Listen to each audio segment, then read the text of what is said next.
2004 সালের 21শে ফেব্রুয়ারি তারেক খালেদা জিয়া মিলে যখন জননেত্রী শেখ হাসিনাকে হত্যা করবার মহাপরিকল্পনা করেছিল, তখন এই স্বেচ্ছাসেবক লীগ এবং তৎকালীন স্বেচ্ছাসেবক লীগের সভাপতি, আজকের সভার প্রধান অতিথি বাহাউদ্দিন নাসিম ভাই সহ স্বেচ্ছাসেবক লীগের নেতৃবৃন্দ যখন ওই মুহুর্মুহু গ্রেনেড হামলা তাদের শরীরে ধারণ করে জননেত্রী শেখ হাসিনাকে রক্ষার জন্য এগিয়ে গিয়েছিলেন, তখন নাসিম ভাইকে গ্রেনেড হামলায় রক্তাক্ত করেছিল।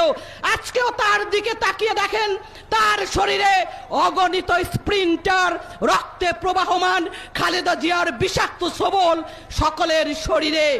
আমরা বলতে চাই, প্রিয়াকে আমার কেড়েছিস তোরা, ভেঙেছিস ঘর বাড়ি, সে কথা কি আমি জীবনে মরণে কখনো ভুলিতে পারি? আদিম হিংস্র মানবিকতার যদি আমি কেউ হই, স্বজন হারানো শ্মশানে তোদের চিতা আমি তুলবই।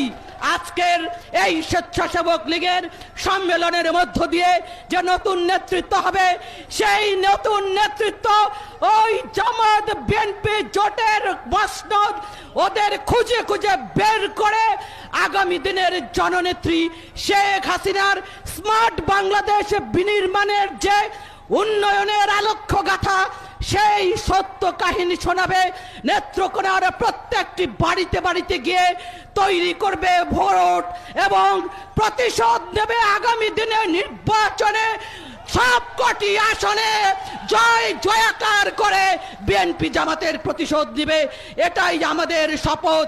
মাননীয় প্রধানমন্ত্রী জননেত্রী শেখ হাসিনাকে আজকের এই নতুন নেতৃত্বে যারা আসবেন, স্বেচ্ছাসেবক লীগের প্রতিটি নেতাকর্মী বলবে, মাগো ভাবনা কেন, আমরা তোমার শান্তিপ্রিয় শান্ত ছেলে। মাগো ভাবনা কেন, আমরা তোমার শান্তিপ্রিয় শান্ত মেয়ে। তবে শত্রু এলে অস্ত্র হাতে লড়তে জানি, তোমার ভয় নেই মা।